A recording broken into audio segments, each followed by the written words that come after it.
ஏன் சண்டை போடுறீங்க?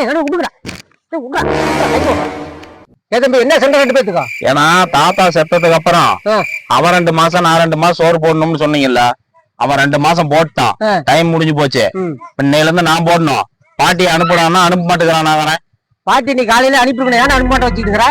என்னமா இன்னும் 1 மாசம் கழிச்சு அனுப்பிச்சுடுறேன். என்ன உடம்பு சரியில்லை பாட்டியா? எப்ப அப்புறம் தான் பாட்டி கூப்பிட்டுப்பா. ஆனா பாட்டிக்கு உடம்பு சரியில்லாம் ஒண்ணும் இல்ல, எல்லாம் நல்லாதான் இருக்குது. எலெக்ஷன் வருது இன்னும் 1 மாசத்துக்கு. கிளைக்கு ஏதாவது பணம் தருவாங்க, அதை வாங்கிட்டுங்களா நான் வச்சுக்கிட்டு இருக்கிறேன். எனக்கு தெரியாத அவன் வேலை. நாட்டாம நீ என்ன பண்றியா எது பண்றியா தெரியாது. பேசுறது பிரகாரம் எனக்கு பாட்டி இன்னைக்கு அனுப்பி விடணும். போய் கூட்டிட்டு வருவீங்களா இல்ல அவட்ட நீங்க என்ன பண்றீங்களா எனக்கு தெரியாது. தம்பி போய் பாட்டி அழைச்சிட்டு போ. நம்ம பேச்சு மாறக்கூடாது போ. A few moments later. இங்க பாட்டி காணோம். உன் பேச கேட்டு பாட்டி இந்த ரோட்ல கூப்பிட்டு வந்து இடுப்படைஞ்சு போச்சு. வர வழி இல்லையா? ஆமா சீரியஸ்ன்னு சொல்லிட்டாங்க. 2 மாசம் ஆகிட்டாங்க. பெட்ரோல் சேர்த்தனும்.